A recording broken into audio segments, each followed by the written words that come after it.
this point, you should have already done all of your calculations for the exploration of shapes that we started at the very beginning of the unit. We've already summarized parallelogram after you completed those, and now you have done the other shapes. We're going to look specifically today at rhombus, rectangle, and square. And you have your calculations below that show some things that you probably already knew about these shapes. The definition of a, not a parallelogram, we need to fix this. The definition of a rhombus is a quadrilateral, which is a four-sided polygon, with all sides congruent.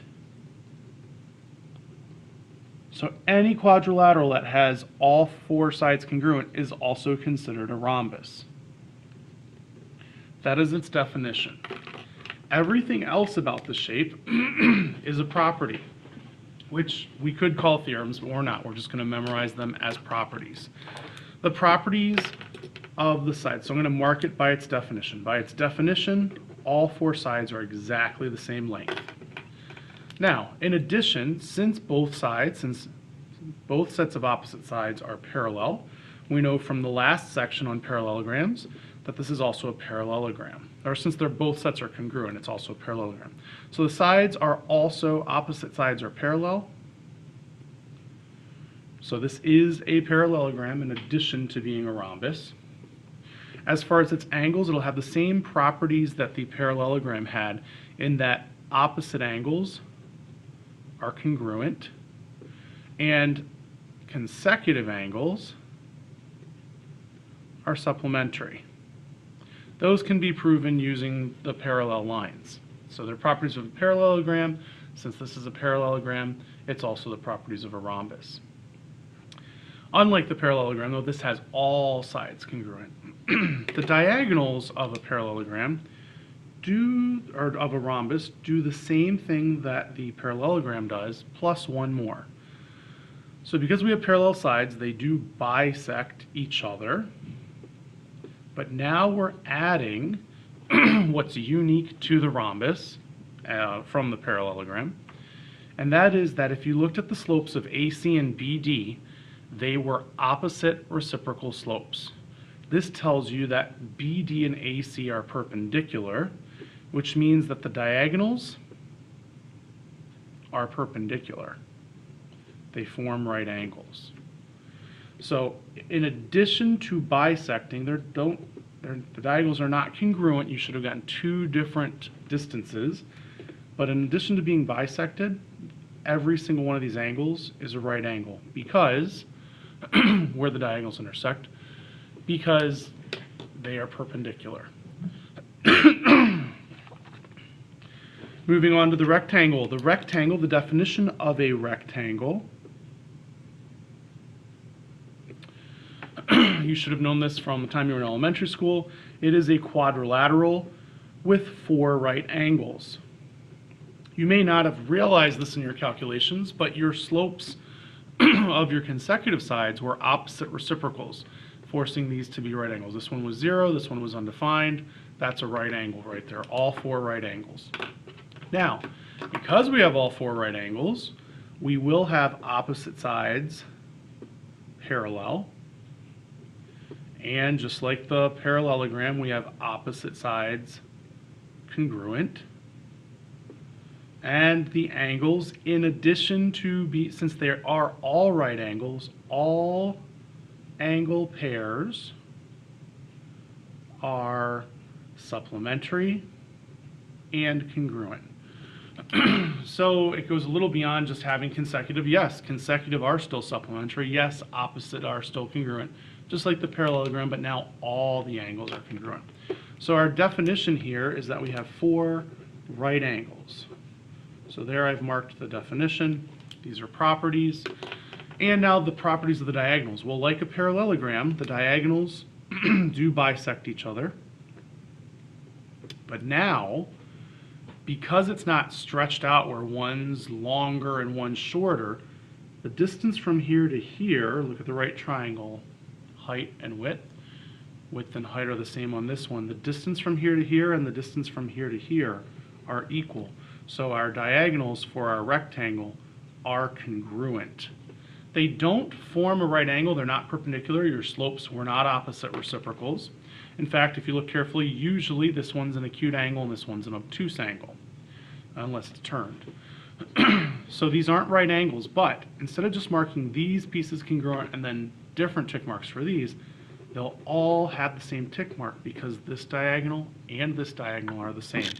You should have seen that in your distance calculations, but I will be checking when I check in your exploration packet. Looking next at the square. The conclusions you should have made about the square were things based on the slopes of the four sides, that it is a quadrilateral with 4 right angles, and the distance of the 4 sides were all the same. So it's 4 right angles and 4 congruent sides. So it has 2 parts to its definition, that all sides are congruent and all angles are right angles. Well, since it has 4 right angles, like a rectangle, it'll have all of the properties of a rectangle. Since it has 4 congruent sides, like a rhombus, it will have all the properties of a rhombus. So it has both of those, and it has the properties of the parallelogram also. So our sides, in addition to being 4 congruent sides, since opposite sides are congruent, obviously it is a parallelogram, so opposite sides are parallel. Our angles, just like the rectangle, not only are our consecutive ones supplementary and our opposite ones congruent, just like our parallelogram, but all pairs of angles are congruent and supplementary at the same time. They add to 180 and they're congruent. They're both 90 degrees. For the properties of our diagonals, because a square meets the definition of a parallelogram, it has opposite sides parallel, 2 sets of parallel sides. It will have diagonals that bisect each other, just like the parallelogram. Because it has 4 congruent sides, its angles or its diagonals will be perpendicular, just like the rhombus. And because it has 4 right angles, just like the rectangle, the diagonals will be the same length. This is the same width and height. This distance and this distance will be the same. So I have that they bisect each other and are congruent and are perpendicular. So the square has the most properties for its diagonals. Not only do they bisect each other, but they are perpendicular and congruent. As your calculations down below should show, for the square, the midpoint should have been the same, the distances should have been the same, and the slopes should have been opposite reciprocals. We're going to talk real quick about the kite and the isosceles triangle or trapezoid, but that's not going to be the focus of our next lesson. The other 3 shapes will be the primary focus.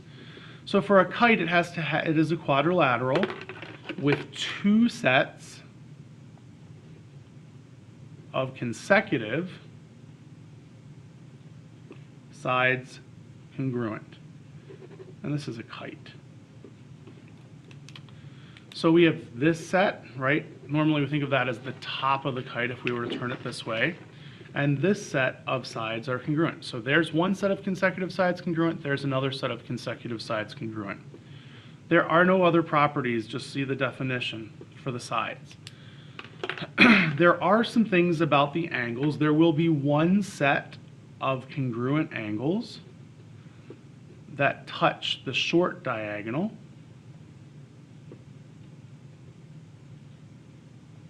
So this angle, angle A and angle D, in our picture, angle A is congruent to angle D. Our diagonals will, let me draw that in red, our diagonals will be perpendicular for a kite. So that's the property, is that the diagonals are perpendicular. In addition, the long diagonal, so this kind of ties back to angles, the long diagonal will bisect the top and bottom angle. So it's primarily that they're perpendicular, but what's going to happen is that all of A and all of D are congruent, but these two pieces are not congruent to each other. This and this are, because we've got congruent triangles here. But the diagonals, in addition to being perpendicular, the long one will touch angle B and bisect it, and it'll also touch the bottom angle, angle C, and bisect it, but these two are not equal. So the ones touching the short diagonal are congruent angles, but not bisected. The ones touching the long diagonal are not congruent, but they are bisected. Your calculations may not have shown this, but your diagonals at least would have shown that they are perpendicular. The slopes were opposite reciprocals. Last shape, isosceles trapezoid. For the isosceles trapezoid, the definition of a trapezoid, and we're looking at the isosceles, of a trapezoid is that it has only one pair of parallel lines. For our isosceles trapezoid, it has to have the non-parallel sides congruent. The non-parallel sides need to be congruent. So for our trapezoid, isosceles trapezoid, that's true. So we have that these are parallel and these are congruent. So we just see the definition for our sides. For our angles, the base angles are congruent, and the same side interior angles with parallel lines are supplementary because they're same side interior with the parallel lines. So B and D would be supplementary, A and C would be supplementary. But these base angles are congruent. C and D are congruent. These base angles, A and B, are congruent. The diagonals for an isosceles trapezoid are congruent. They don't bisect each other, but there will be some things about the pieces that we see. So AD and BC are the same length. This, however, is longer than this piece. This is longer than this piece, but these pieces and these pieces are congruent so that the whole diagonals are congruent. We'll be visiting these shapes later, the isosceles trapezoid and the kite. For now, when we come back, we're going to be focused on the rhombus, the rectangle, and the square. Have a great day.